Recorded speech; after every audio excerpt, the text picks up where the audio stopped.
CSKA. KA. O que eu falei? CSA? CSA de Moscou e o CRB de Leipzig. O Nicola acordou agora, né, Preto? É claro. Né? Pessoal. CSA de Moscou.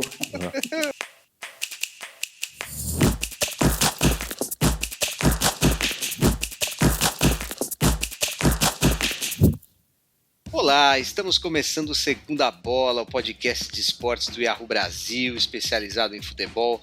Eu sou o André Carboni, editor de esportes, e sou o mediador dessa discussão acaloradíssima dos nossos blogueiros Alexandre Pretzel e Jorge Nicola, os nossos barões da imprensa esportiva brasileira. E aí, Pretzel, tudo bem? Tudo certo, meu caro André. E acho que o tema de hoje, se for extensivo a jornalistas, né, vocês dois estarão no topo do debate. Então eu vou ficar só observando hoje. Mais observando do que participando, eu imagino. Pretzel. E você sabe que uma coisa que me chama a atenção nos vídeos do Jorge Nicola lá no YouTube é o tamanho da varanda dele, cara. A minha varanda é 2 por 1,5 e os corretores chamam de varanda gourmet. O que falariam da varanda de Jorge Nicola? E aí, Nicola, tudo bem? Bom dia, boa tarde, boa noite para vocês. Estejam ouvindo a hora que vocês estiverem. A varanda não é minha, então eu tô morando de empréstimo na casa do meu pai, que a minha casa está em obras. Mas assim que ela estiver pronta e a gente estiver restabelecido da pandemia, vou convidar vocês para minha humilde residência. O que o Pretzel tinha falado mesmo? Já nem lembro. Mas a sacada não é minha. Não, se a gente for debater salário de jornalista, então, vocês dois estão no topo da pirâmide. Eu fico na série C. Mas eu fico só observando. É bom que as pessoas que estejam ouvindo o podcast saibam que o Pretzel tem emprego, tem blog no Yahoo, um dos mais acessados do nosso site. É comentarista e apresentador da Rádio Bandeirantes. Trabalha na TNT Esportes. Tem um canal no YouTube que acaba de ganhar uma placa de 100 mil inscritos. O cara, não caiam nessa história de que ele é Série C do jornalista. Está no top, está na Série A, um dos maiores salários do jornalismo esportivo no Brasil em todos os tempos. Não, e o meu imposto de renda está em dia, viu? Antes que chegue em Brasília o nosso podcast. Vamos para a pauta. Fiquei sabendo que o foco de Alexandre Pretzel, a meta de vida é virar o Mauro Betting, né? Tem 450 vínculos. Nosso ídolo, né? O Pretzel ainda dá aula, o Pretzel ainda faz outras coisas, faz assessoria de emprego. Esse cara tem muitos empregos, é muito competente e tem altíssimos vencimentos. Tá ganhando bastante. Tá? Os gaúchos, os filhos dele, já estão garantidos. Agora ele tá trabalhando pelos netos. E hoje a pauta é aquela que o Nicola adora, cheia de números. Vamos pegar os maiores salários de jogadores de futebol do Brasil e vamos analisar o custo-benefício de cada um. Temos um top 10 aqui, mas lembrando que esse top 10 é de salários. Como temos vários empates, há mais do que 10 jogadores aqui que a gente vai debater. Lembrando que os salários, assim, o primeiro salário é de R$2.100.000 e o 10º salário é de R$1 milhão. É uma grande diferença aí entre o 10º e o primeiro. E tem vários jogadores aí ganhando na beira aí de R$1 milhão, mas a gente vai discutir esses maiores. E há uma tendência clara que o nosso espectador logo vai perceber que são jogadores que vêm da Europa, eles vêm com outro tipo de salário. E isso pode embaralhar um pouco o custo-benefício de cada um. Vamos começar pelo 10º lugar, que tem empatados aqui alguns jogadores que jogaram pouco, ou que nem jogaram ainda, como Jorge do Palmeiras, Juliano do Corinthians, Felipe Luiz do Flamengo e Vitinho do Flamengo. Os 4, 1 milhão por mês. O que vocês acham de Jorge, que ainda não estreou até até o momento dessa gravação? Jorge pode valer todo esse dinheiro para o Palmeiras, Pretzel? Eu acho que sim, perto do que o Palmeiras tinha antes. Mas assim, eu tô falando pelo que ele vem, da onde ele vem, perfeito? Porque o que a gente tem que fazer a seguinte análise. Qual o salário que é pago para repatriar um jogador? Isso é um dado que tem que ser colocado em debate. Você não consegue pagar o salário do Vitor Luiz para trazer o Jorge. Não tem como. É uma comparação que tem que ser feita. Então, cada um na sua proporção. Primeiro, eu acho que os nossos clubes não deveriam pagar esses salários exorbitantes. Aí eles alegam o seguinte: se eu não pagar isso aí, eu não tenho time, eu não tenho grande jogador. Será? Em 2015, quando o Paulo Nobre fez aquele time de 13 a 15, ele adotou o contrato de produtividade para muita gente. Conseguiu fazer um time, conseguiu fazer um elenco. Não como esse que ele tem agora, mas era bom o time. Então eu acho o seguinte: tem que viver dentro da realidade. A gente vê clubes aí como o Internacional, que também abriu a ferramenta, né? Abriu a conta bancária para pagar grandes salários. O Forlan, por exemplo, não sei se vocês lembram, era melhor do mundo, veio jogar no Inter, foi um salário exorbitante que o Inter teve que pagar na justiça uma fortuna também, porque não conseguiu pagar. Então, cara, tem que viver dentro, na minha opinião é essa, viver dentro do orçamento, sem maquiar balanço, e cada um na sua proporção. Esse nível de salário eu acho altíssimo pro Jorge, mas como é que eu não vou pagar esse salário se para vir da Europa ele ganha 2 vezes, 3 vezes mais do que isso? Então é muito complicado. Essa análise ela é difícil para o nosso mercado, além do real estar desvalorizado, né? Tanto para o dólar, quanto para o euro e quanto para a libra. E o Nicola já fala do Jorge, mas eu estava dando uma olhada na lista e são 100% dos jogadores dessa lista vieram de um clube estrangeiro, tá? Seja da Europa, seja do Oriente Médio, seja da China. O que você acha do Jorge, Nicola? É legal que a gente já comece essa discussão contando para quem está nos ouvindo ou assistindo que quando a gente fala dos valores que a gente vai citar daqui para frente, a gente não se refere só a salários. A gente se refere ao quanto o cara ganha em carteira, a direitos de imagem e luvas. O que são as luvas? É o prêmio pela assinatura do contrato. O exemplo do Jorge é um exemplo que vem bem a calhar. O Jorge ganhava na França mais ou menos 650 mil reais por mês quando ele veio jogar no Santos. O problema é que o euro continuou se valorizando e em detrimento do real. Então, se você fosse converter o salário que o Jorge tinha na França antes de se mudar para o Palmeiras, o salário dele já estava próximo dos 750 mil reais por mês. O Jorge não queria vir para cá para receber menos. Aí você deve estar se perguntando, tá bom, e onde é que entram os outros 250 mil para completar 1 milhão? Entram nas luvas. O Jorge conseguiu a rescisão do contrato dele na França e passou a ser um jogador livre.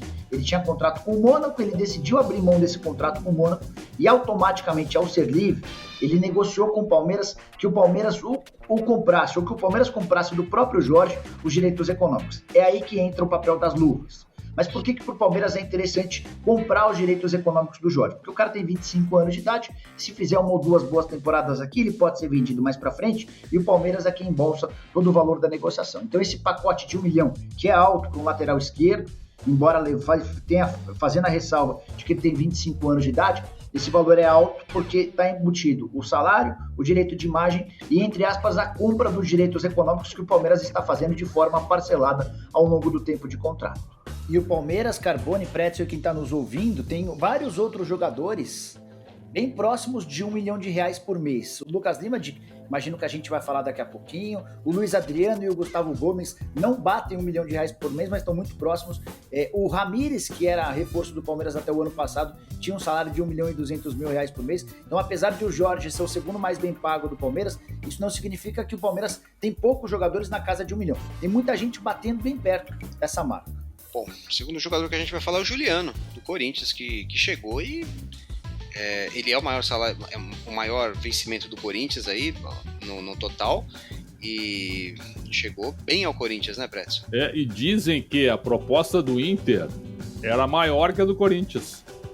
Só que o Juliano tinha conversado com o Tyson, foram muito amigos na época de 2009, do título de 2010 também da Libertadores, e aí o Juliano preferiu jogar no Corinthians, primeiro que seria um ineditismo para ele, e segundo para fugir um pouco da polêmica Grenal, porque o Juliano foi campeão dos dois lados, mais campeão no Inter, no Grêmio ele jogou muito bem também.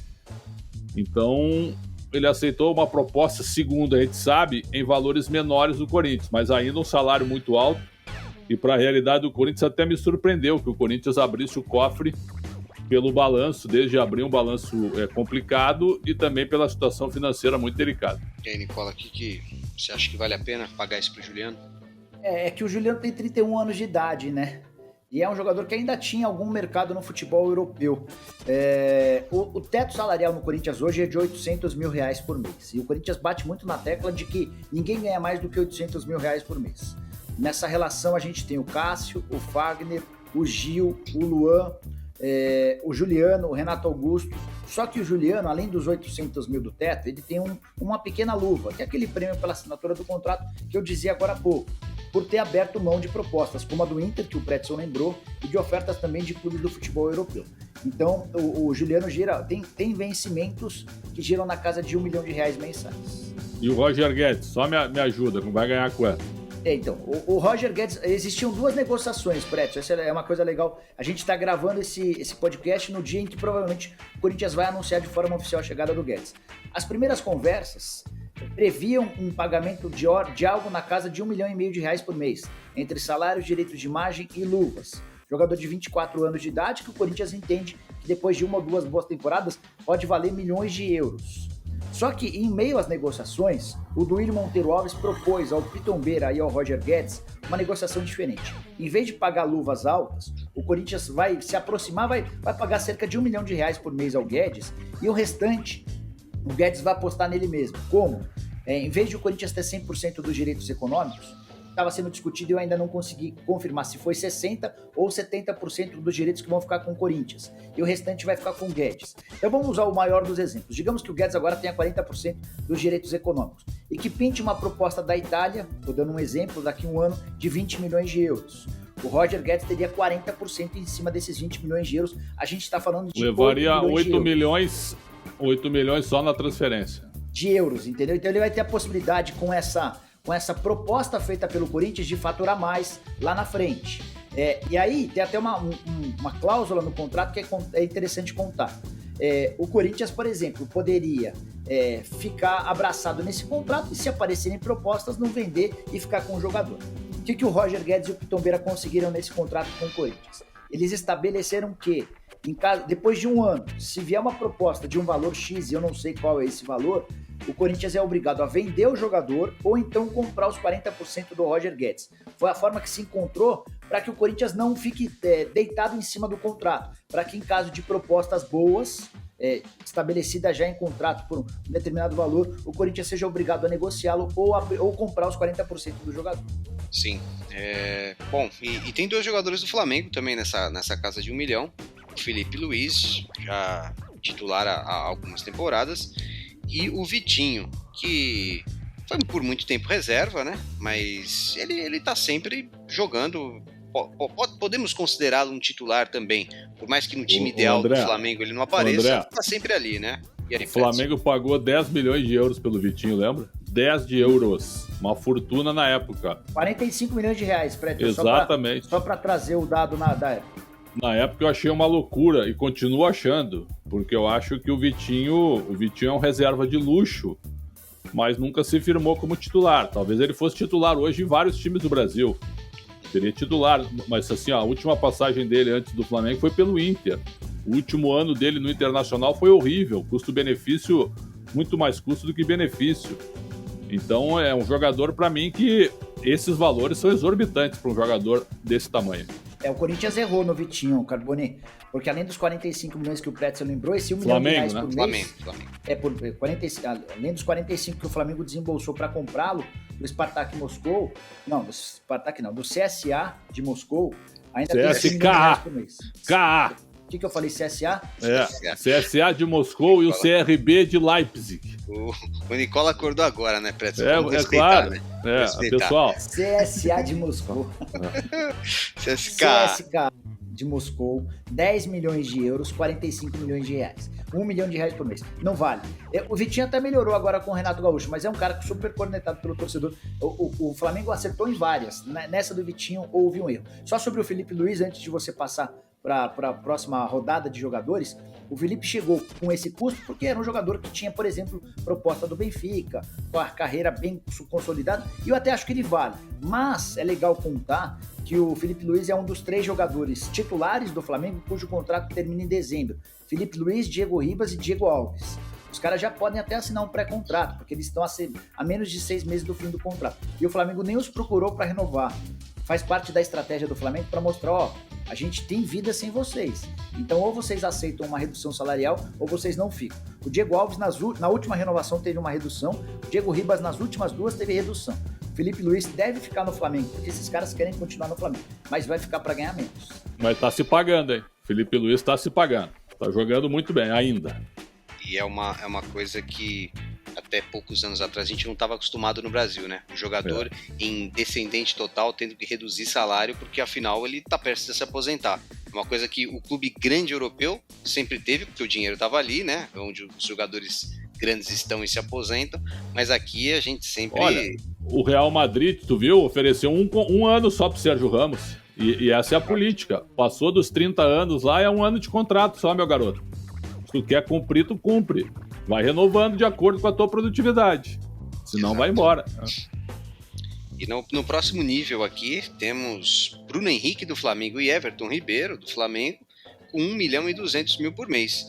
Esses me parecem que justificam bem, né? O salário. O que você acha, Prédio? Eu acredito que sim. Eu acho que por exemplo, se cobra muito dos caras, né? Mas nem sempre tu vai ter uma temporada em altíssimo nível. Porque o futebol brasileiro troca muito de treinador. E aí depende muito da adaptação de um jogador também com um novo treinador que está surgindo. Isso aí, a gente não costuma avaliar isso, mas isso é uma verdade. Daqui a pouco você tá voando com o técnico, troca o técnico, o treinador tem outras preferências e você começa a oscilar no teu caminho, no teu desempenho. E Bruno Henrique e Everton Ribeiro, que oscilaram com o Domenech Torrent, eu acho que eles são... O Everton voltou a jogar bem agora, não fez uma boa Copa América pela seleção, e o Bruno Henrique de novo voltou a jogar bem. Aí eu concordo contigo, Carbone, esses caras aí eles são merecedores, porque eles mantiveram o nível. E aí, Nicola? E tiveram reajustes, né? São frutos da valorização que eles mesmos conquistaram com aquele ano de 2019 espetacular. O Bruno Henrique teve até uma renovação mais complicada, ele ganhava muito menos do que os outros. Ele ganhava R$600 mil por mês e começou a pressionar demais. Ele conseguiu a primeira promessa de que iria para 900 mil, só que ele terminou a temporada de 2019 voando. E aí o Flamengo acabou aproximando o salário do Bruno Henrique ao do Everton Ribeiro e um pouquinho abaixo do Gabigol. Daqui a pouco a gente fala sobre o Gabigol. Acho os salários justos, embora o Everton Ribeiro tenha apresentado alguns sinais de queda, não na minha avaliação atrelados ao aumento, mas depois da convocação, depois que ele foi convocado para a seleção brasileira, e essa é uma coisa que atinge vários jogadores, ele não conseguiu mais repetir o nível de atuação.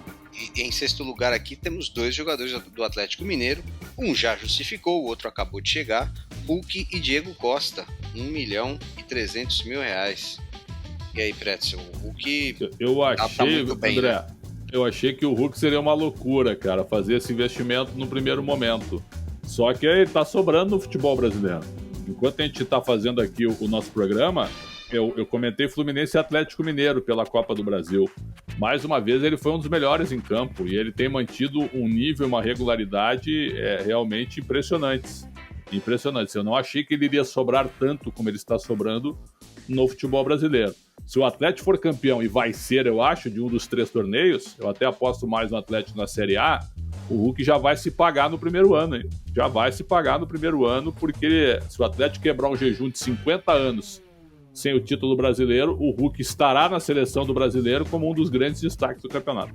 E o Diego Costa, convenhamos, vem para esse nível também, né, Prédio? Claro. O Diego Costa é um outro tipo de jogador, onde o Atlético vai... se ele tiver focado e tiver afim, que eu acho que ele está, ele vai cansar de fazer gol no Galo, porque o que a bola passa na área do adversário é um negócio impressionante. E o Atlético não faz mais gols também, porque falta realmente um 9, um cara que, vamos lá, no popular, um cara que empurre todo mundo pra dentro, que é o que o Diego Costa faz. Joga físico, arrasta o zagueiro e tal, então eu acho que ele tem tudo pra dar certo. E aí, Nicola? Carbone, o papel do polêmico no nosso podcast está sempre atribuído ao Alexandre, o grande Pretzel. Ele que gosta de ser o polemiquinho. Não, eu não gosto. Eu não gosto. Eu fujo da mesmice. Eu fujo das teses comuns. Certo? Tá. Eu vou me inspirar no polemiquinho, no Alexandre, o grande Pretzel, e vou dizer algo que certamente vai causar irritações. Mas Hulk e Diego Costa são maiores do que Gabigol e Bruno Henrique. Calma. E por quê? Por que soa tão esquisito isso? Porque a gente tem visto o Bruno Henrique e o Gabigol arrebentarem no futebol brasileiro desde 2019 e formam uma dupla espetacular. Eles são os Tô me grandes coçando motores aqui desse já, Flamengo. pode terminar. Só que se a gente comparar a carreira da dupla do Flamengo com a dupla do Atlético, não tem comparação. Não tem comparação. O que o Gabigol não fez na Europa, o Diego Costa fez na Europa com toda a folga do mundo. O que o Bruno Henrique teve uma passagem pequena e discreta no Wolfsburg. Até chegou a jogar Champions League contra o Real Madrid. O Hulk não. O Hulk foi ídolo em Portugal. O Hulk foi jogador de seleção brasileira. Então, assim, a comparação entre as duplas, se a gente levar em consideração o que fizeram na carreira, ela é muito favorável ao Atlético. Muito favorável. É que o torcedor está muito apegado ao que tem feito os dois, a dupla do Flamengo. O Hulk tem 30 participações em gol em 42 jogos. São 19 gols e 11 assistências. Ou seja, a cada 107 minutos, ou tem gol ou tem assistência do Hulk. A fase é espetacular. E aí eu só acho que me demonstra ou mostra como o nosso futebol está nivelado por baixo. Porque é um cara já veterano, um cara que veio da China, onde o nível de competitividade é muito pequeno, e o Hulk sobra, cara. Fisicamente também, né, Nicola? Fisicamente. Total, mas não é só física, é tecnicamente também, o Prétio. E aí uma consideração, uma parte rápida.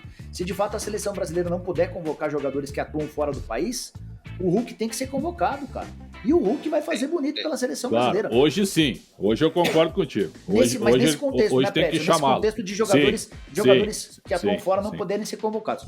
E aí sobre o Diego... Só para devolver a bola pro Carbone, para não me alongar demais.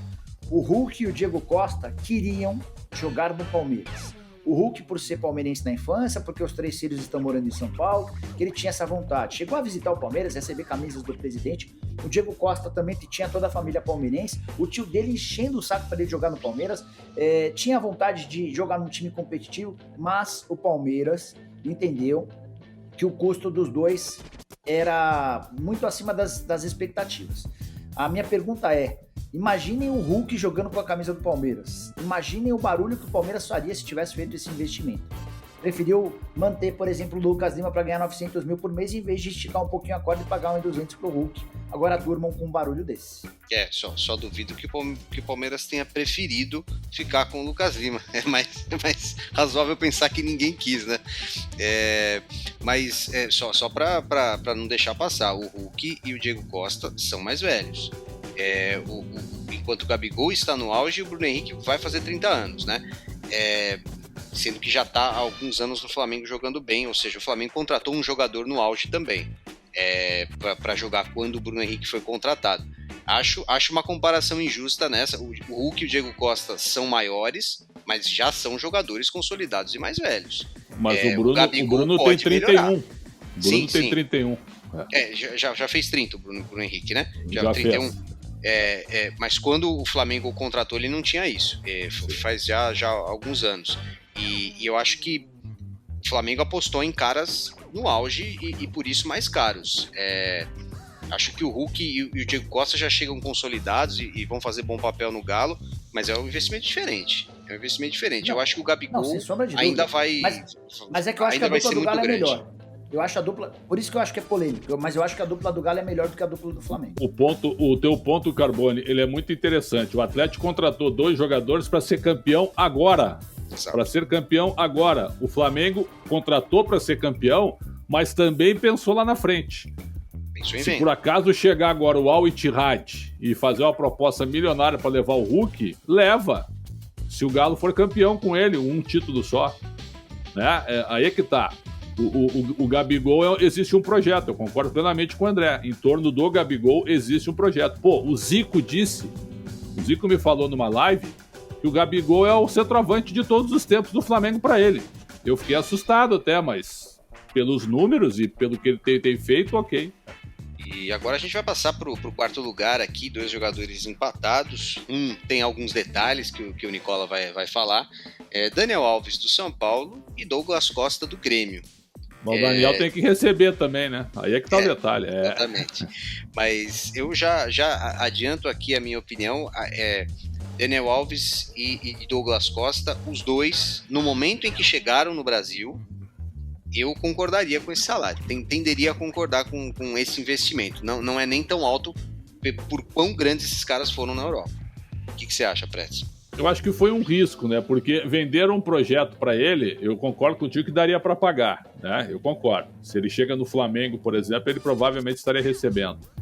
Só que o São Paulo vendeu um projeto para ele com um plano de marketing por trás. Aí teve a pandemia, a economia do Brasil, né, caiu demais e não conseguiu pagar. E aí você ficou refém do jogador. Em condições normais eu concordo, daria para pagar sim.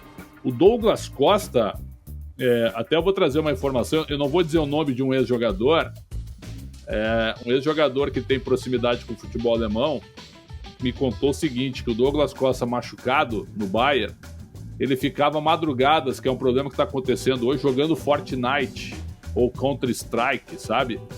Esses jogos assim. E a recuperação, a recuperação das lesões demorava mais do que o normal, porque o repouso era pequeno, certo? E isso aí começou a pegar muito mal. E para surpresa agora, o Douglas Costa é o maior salário do Grêmio, teve mais um problema muscular aí na chegada dele. Então, cara, nesse momento, o Douglas Costa nasceu em 90, tem 30 anos. Acho que em 91 até, tem 30 anos. E ele chegou para um contrato de 3 anos no Grêmio.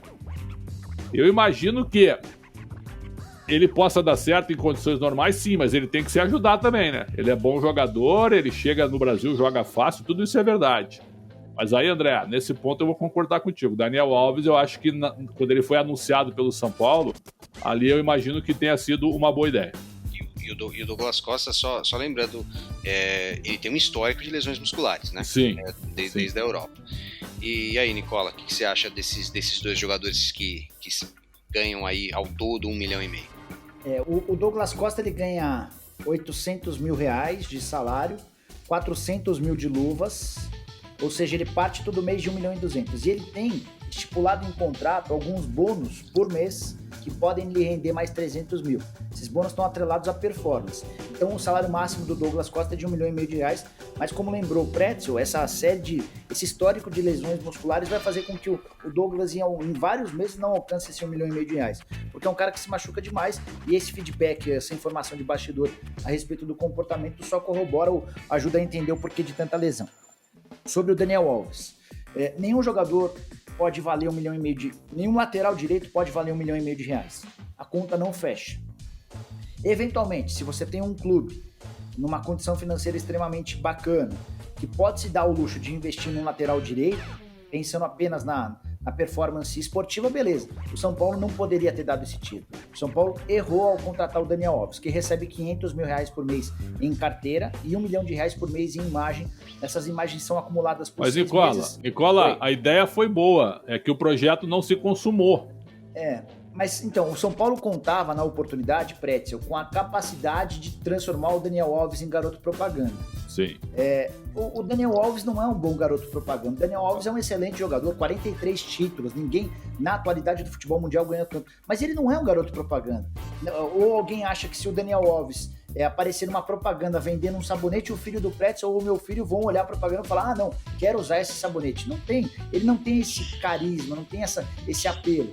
Então, na minha avaliação, houve um erro de estimativa, um erro de projeção da imagem do cara. O que aconteceu? O São Paulo só conseguiu pagar, enquanto o presidente foi o Leco, metade dos salários dele. Menos da metade, né? O São Paulo acumulou durante 8 meses pagamentos apenas da carteira, sobrando esse R$1 milhão em imagem. E aí, já tinha algumas outras dívidas com o Daniel Alves, hoje o São Paulo deve R$12 milhões para o Daniel Alves. Imagina. Se pintasse uma proposta de fora, isso o São Paulo nunca vai admitir, tá? Mas se pintasse uma proposta de fora, por exemplo, como do Sevilha, que foi especulado e não chegou nada, e o Sevilha topasse levar o Daniel Alves, assumindo 100% dos vencimentos, e o Daniel topasse abrir mão de parte dessa dívida de R$12 milhões, São Paulo teria feito na hora a negociação. São Paulo teria aprovado de maneira imediata. Porque nenhum lateral direito, Carbone, Pretzel e quem está nos ouvindo no futebol brasileiro pode render R$1,5 milhão. Uma coisa é você ter um atacante que vai decidir jogos, que vai decidir campeonatos, como por exemplo o Hulk está decidindo. O Hulk tem valido o investimento de 1,300. Na lateral, o cara participa menos do jogo, o cara não é tão decisivo assim. E na minha avaliação não vale. E eu acho que a entrevista dele pós-medalha de ouro azedou totalmente a situação. Ali, para mim, eu até falei sobre isso no nosso blog, Ali para mim era o seguinte, ó, meu garoto, vem cá um pouquinho. Vamos fazer um acordo aqui. Ah, mas eu quero receber tudo. Não, tu vai receber. Todo mundo recebe, tu vai receber. Mas nós vamos te dar um pouco agora, que é o que a gente tem condição, e vamos jogar lá pra frente, vamos entrar em acordo e tu vai receber tudo. Mas aqui deu. Um abraço pra ti. A gente muda o foco, sabe por quê? Porque depois que ele voltou da medalha de ouro, ele não jogou mais nada. Ele jogou mal os 2 jogos contra o Palmeiras pela Libertadores e jogou mal contra o Fortaleza, nesse momento que nós estamos aqui falando, do primeiro jogo da Copa do Brasil. E nesse vídeo que nós fizemos no nosso Yahoo, muitos torcedores metendo pau nele, que ele não tinha mais clima para jogar no São Paulo. Então a sorte é que é o seguinte, ó, não tem torcida no estádio. Se tivesse, ele ia tomar a maior vaia de um jogador nos últimos anos dentro do Morumbi. Isso aí. Agora vamos para o segundo lugar. O segundo lugar que é dividido entre 2 jogadores do Flamengo, o Gabigol e o Kennedy, que acabou de chegar. 1.600.000 por mês. O Fla assumiu 100% dos vencimentos do Kennedy. Aí já tenho que passar a bola para o Nicola, mas falando que o Kennedy, mais uma vez, é um jogador que está no auge. Não é um jogador veterano, é um jogador que tem o seu bom salário lá na Europa e, assim, obviamente vai ser mais caro do que o Everton Ribeiro, por exemplo. Que você acha, Nicola? Tanto do Gabigol acho que não tem muita discussão, mas o que você acha do Kennedy? O Gabigol chegou a 1.600.000 reais por mês de salário depois de ser comprado da Inter de Milão, né? O Flamengo teve que fazer um baita esforço para comprá-lo e o Gabigol estava super bem depois de uma temporada espetacular e falou, pessoal, eu quero continuar ganhando como nos tempos de futebol italiano, porque o que eu tenho rendido aqui é tão próximo. Enfim, o Flamengo acabou aceitando e eu acho que é um salário bem pago, porque o Gabigol é espetacular no futebol brasileiro, ainda não conseguiu se provar fora. Sobre o Kennedy recebe em libras. Como lembrou o Pretzel, a libra vale R$ 7,40. Então, cara, quando você transforma, ou quando você converte o que o cara ganha lá para cá, o salário fica muito alto. E a condição de negócio imposta pelo clube do Kennedy para que o negócio saísse foi essa. Vocês querem o Kennedy? Beleza. A gente aceita emprestá-lo por 500 mil euros, que não é um valor de empréstimo muito alto, empréstimo de 1 ano. Se vocês quiserem comprá-lo, nem é um pacote muito caro, vocês vão ter que pagar mais 9,5 milhões de euros, só que vocês assumem 100% dos salários. Pode ser? O Chelsea condicionou, o Flamengo aceitou e vai ter de arcar com esse 1.600.000 reais por mês. Eu não acho que o Kennedy valha tudo isso, tá? Até porque o Kennedy de hoje é um Kennedy diferente daquele que a gente conheceu nos tempos de Fluminense. É um cara que tem jogado como lateral esquerdo, é um cara que tem muitas obrigações, até quando joga como quarto homem de meio campo, ele joga voltando para marcar lateral. Aquele Kennedy do drible, do desconcertante, esse cara, ele mudou um pouquinho de função, ele tem mais obrigações defensivas, até porque o futebol europeu exige isso dos atletas, né? Mas se o Flamengo tem condição, se isso não vai demandar problemas financeiros, problemas com fluxo de caixa atrás dos salários, eu acho que é um investimento que pode vir a dar certo, mas eu acho o valor meio alto. Gabigol e Kennedy, Pretzel. O Gabigol se justifica, mesmo que ele tenha ido mal na Europa, eu repito, né, escutando o Zico, que foi o maior jogador da história do Flamengo, dizer isso, eu acho que vale uma reflexão para ver o tamanho que o Gabigol conquistou dentro do Flamengo, como o maior centroavante da história do Flamengo, ponto. E ele tá jogando bem no Flamengo, sem dúvida, apesar de algumas polêmicas. Sobre o Kennedy, eu acho que o Flamengo olha pro Kennedy e entende que vai fazer a mesma coisa que fez com o Gerson. O Kennedy foi revelado no Fluminense, o Gerson também. E aí você traz o Gerson de volta e deu certo. Agora você vai trazer o Kennedy de volta imaginando o mesmo projeto, mas eu concordo com o Nicola, o Kennedy quando sai do Brasil era um jogador bem mais leve. Era um jogador com jogo de cintura muito maior. E ele volta mais pesado, né? Ele volta mais físico, mais tático, que não significa que ele não saiba trabalhar a bola. Eu acho que é uma aposta. O Kennedy é uma aposta para elenco, mas daquele tipo de jogador que já enfrentou grandes nomes pela frente. Isso aí pode ajudar. Mas que o custo realmente é alto, sem dúvida, né? E sobre esse tipo de jogador que endureceu na Europa, é só ver o Everton Cebolinha jogar, né?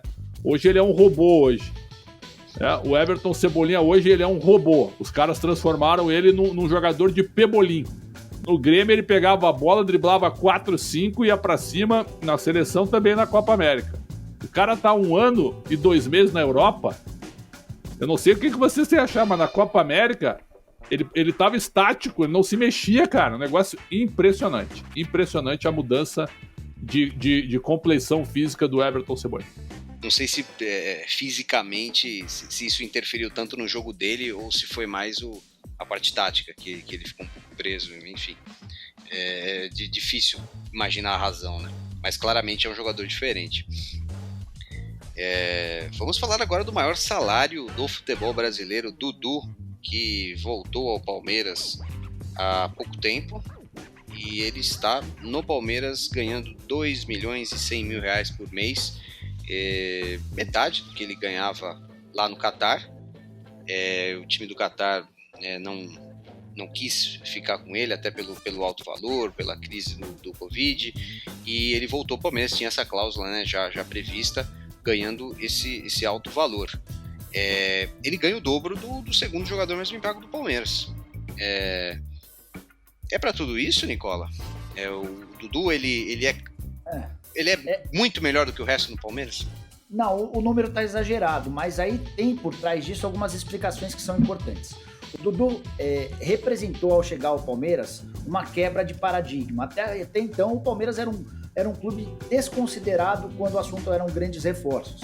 E o Dudu esteve muito perto do São Paulo e do Corinthians, o Palmeiras deu o chapéu e acabou contratando o Dudu. Então ali foi algo para marcar posição, feita pelo Alexandre Matos e pelo Paulo Nobre. Só que o Dudu chega ao Palmeiras para ganhar pouco mais de 1 milhão e 200 mil reais por mês. Já era um valor estratosférico na época, mas bem distante desses 2 milhões e 100 mil reais. Por que o Dudu chegou até esse valor estratosférico, esse valor gigante, esse valor, acho que nunca praticado para um jogador de futebol? A gente teve o Sampaoli ganhando 2 milhões e 200 mil reais por mês no Atlético, mas como treinador, né? Como jogador eu não lembro de alguém ganhar tanto. O Dudu teve algumas propostas extremamente interessantes do futebol chinês, coisas estratosféricas. E o Palmeiras, muito preocupado com decisões em Copa do Brasil, em Libertadores, em Brasileiro, nos anos de 17, 18, decidiu, para segurar o Dudu, aumentar o salário dele. Era uma política do Alexandre Matos. O Matos é muito agressivo nas políticas, tanto de contratação quanto de reajustes, e ele acabou concedendo aumentos com o apoio da diretoria, e o Dudu acabou se transformando nesse jogador de 2 milhões e 100 mil reais por mês. A curiosidade é que ele vai para o Catar para ganhar 4 milhões de reais por mês. Então, enquanto ele teve emprestado lá, o Palmeiras, além de não pagar os 2 milhões e 100, ainda viu o Dudu receber 4 milhões de reais mensais. E na volta ao Brasil, como o Al-Duail não o comprou, o time do Catar ficou comprometido a pagar uma multa de 2 milhões e meio de euros por não ter comprado o jogador. Essa grana ainda não caiu, mas como as cifras são altas, né, cara? Como ganha-se dinheiro, né? O Dudu só de piscar já tá embolsando uma boa grana. O que você acha, Pretzel? Dudu? O Dudu é o cara do como é que se diz mesmo? Na época se falou do drible. Como é que se falou mesmo? Do chapéu. Do chapéu. Do chapéu do Palmeiras em cima do Corinthians. E aí virou uma marca do Dudu no Palmeiras. Em determinado momento eu achei que o Dudu não era ídolo do Palmeiras. Eu não considerava o Dudu ídolo do Palmeiras. Depois com o tempo ele foi virando. E acho que o contrato dele foi uma espécie de uma retomada da grandeza do Palmeiras. E ele ganhou vários títulos, tá certo que na Libertadores, na Copa do Brasil recentes, ele não estava presente e não fez falta, é verdade, mas agora ele volta e ele tá mostrando que ele é um jogador muito importante para esse time do Palmeiras e pode ajudar o Palmeiras a ganhar um grande título. Então, eu acho assim, no Pretzel FC, avaliando o orçamento e bola e gestão, jamais eu pagaria um valor desse para um jogador aqui no Brasil, porque eu acho que os clubes brasileiros não têm condições, ponto. Mas, olhando para a questão de entrega e para o que chega de volta em relação ao Dudu, eu acho que o custo é um custo interessante. Para fechar o podcast, a gente pode falar do jogador que o Nicola já comentou no podcast, que é o Lucas Lima, que aparentemente é o maior salário do Brasil, vindo de um time brasileiro. É o maior custo-contra-benefício da história de um grande clube. Então, mas ele é o que mais ganha dinheiro isso, né? Sem ter vindo da Europa. Claro. Fatura 900 mil por mês, ele acabou o contrato dele com o Santos e foi para o Palmeiras, ganhando muitas luvas, enfim, e várias cláusulas ali. Eu sei que o Lucas Lima, fazendo uma brincadeira, o Lucas Lima mora num condomínio, na entrada do condomínio tem uma estátua do Alexandre Matos para ele.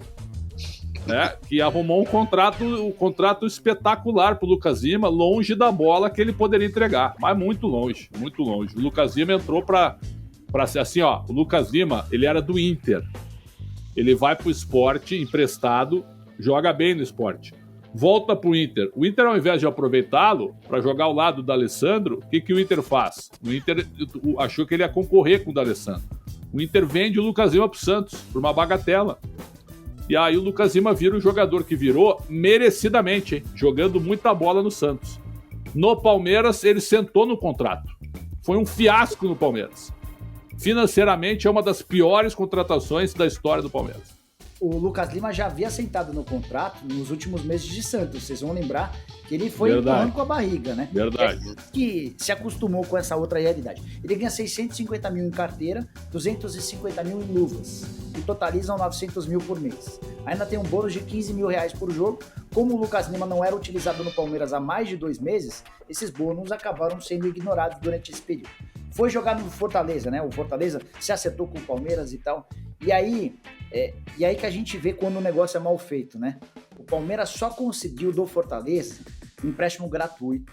Fortaleza vai ficar responsável por 200 mil reais por mês e o Palmeiras vai bancar 700 mil por mês para que o Lucas Lima jogue no Fortaleza.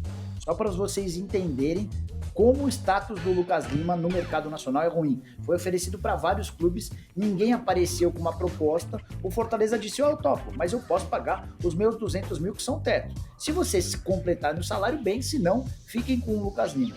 O Palmeiras preferiu economizar 200 mil mensais, bancando 700 mil para o Lucas Lima. O Palmeiras preferiu manter esse custo, mas para ver o cara longe do ambiente. Olha só que coisa, cara. E com a perspectiva, né, Pretzel, de que ele possa jogar alguma coisa no time do Vojvoda, claro, todo mundo jogando pra caramba lá, e eventualmente possa surgir uma proposta para venda do Lucas Lima, o Lucas que tem contrato com o Palmeiras por mais um ano. Só vou citar mais um custo-benefício horroroso, entre vários. Por exemplo, o São Paulo pagava 800 mil reais por mês pro Jusilei, o São Paulo paga pro Volpe 700 mil reais mensais de salário. O Volpe veio do Querétaro, comprado por 20 milhões de reais, tinha todo o moral do mundo no futebol mexicano. Desses 20 milhões, o Leco só pagou 10 e deixou outros 10 para que a futura administração assumisse esses compromissos. O Querétaro quase foi para a FIFA para cobrar essa grana e o Volpe ainda custa 700 mil mensais. Só para completar também sobre o Pablo, maior contratação mais cara da história do São Paulo, na época fechada por 6 milhões de euros ou 26 milhões e 600 mil reais. O São Paulo parcelou o pagamento e não pagou algumas dessas parcelas. Hoje o custo já ultrapassou os 30 milhões de reais. Nenhum jogador custou mais caro do que ele e ele ganha 500 mil reais por mês. Hoje as maiores carências do São Paulo são um goleiro e um centroavante, e são 2 jogadores onde o São Paulo investiu pra caramba. Um detalhe sobre o Lucas Lima, o torcedor mais atento vai perceber que o Lucas Lima foi razoavelmente bem no primeiro ano dele no Palmeiras, no Campeonato Brasileiro, que o Palmeiras conquistou em 2018. E, curiosamente, ele foi bem naquele Campeonato Brasileiro porque o Felipão colocou o time reserva no Brasileiro. Ele estava, né, depois dos primeiros meses com o Roger, ele foi para o banco de reservas e nunca mais saiu, mas naquele Brasileiro, como o Felipão escalava os reservas, ele jogou bastante, foi importante naquele título que foi o Lucas Lima. Só para fechar de minha parte, é o seguinte, ó, a torcida não perdoa em nenhum lugar quando o cara entra de má vontade nos jogos. O cara, ele é escalado, ele é aproveitado, mas ele não dá nenhuma justificativa de que ele merece estar ali. O Lucas Lima era um jogador indolente no Palmeiras. Um cara que parecia que não queria mais jogar bola, que tava ali, ó, vamos lá. E não dá mais para ser assim no futebol, em time nenhum. Ainda mais aqui no Brasil, onde você precisa entregar assim toda hora, porque o nosso futebol ele é mais pobre que os outros, né? Paga bons salários e o retorno de vários jogadores é pequeno. Considerações finais, Jorge Nicola. A gente tem assistido, Carbone, Pretzel e quem nos ouve, a um movimento muito forte dos clubes brasileiros em relação a clubes estrangeiros. Por exemplo, o Atlético Paranaense, que não está na lista dos principais clubes do país, está insistindo, fazendo enorme esforço para contratar uma das revelações do Boca Juniors, Campuzano. Já foram 2 propostas recusadas, o Atlético está na 3ª oferta. Os clubes brasileiros hoje têm capacidade de repatriar jogadores que só cabem no Brasil quando a gente fala em América do Sul, porque nenhum outro país tem essa capacidade. Então é bom que, de fato, os clubes brasileiros sejam hegemônicos nas competições sul-americanas, Libertadores e Sul-Americana, como aconteceu nessa temporada. Os clubes brasileiros alcançaram um nível e uma capacidade financeira que é incomparável com argentinos, com uruguaios, chilenos, paraguaios e afins. Espero que essa bolha não estoure, espero que esses caras que estão sendo contratados, que esses clubes fazendo altíssimos investimentos tenham lastro, tenham fluxo de caixa. E a situação do Corinthians é uma das que me preocupa, porque o Corinthians tem atrasado salários, o Corinthians não tem conseguido pagar, por exemplo, ajuda de custo para atletas da base e não para de se reforçar com jogadores bastante caros. Considerações finais de Alexandre Pretzel. Olha, o Inter deu sorte, sabe por quê? Tava com um jogador encostado no mesmo nível do Lucas Lima, e aí o Kudê resolveu fazer uma loucura. Eu vou dar uma mão pro Inter. E pediu o empréstimo do Thiago Galhardo pro Celta. 10 meses, 500 mil euros. Arrumou a situação do Thiago Galhardo e ajudou o Inter financeiramente. Com todo o respeito ao Thiago Galhardo, ele não tem condição de jogar bola na La Liga, na minha opinião. Quem sabe não aparece algum time aí, né? O Elche, ou, deixa eu ver, o Osasuna, ou até mesmo o Benevento, e não queira levar o Lucas Lima, depois de ele jogar pelo Fortaleza. Quem sabe? Pode ser uma dádiva pro Palmeiras também. Tem horas que o futebol tem algumas situações realmente muito interessantes. É como a contratação do Barcelona pro Douglas, lateral direito do São Paulo. Lembram dele? Ou do próprio Matheus Fernandes, que é bom jogador, mas que não disputou uma partida inteira pelo Barcelona. Coisas muito estranhas no nosso futebol também. E ainda não disputou uma inteira pelo Palmeiras também. Na volta, é isso aí. Exato. Muito obrigado, Alexandre Pretzel, muito obrigado, Jorge Nicola, e a você que ouviu e viu o Segunda Bola. Até a próxima, pessoal. Valeu.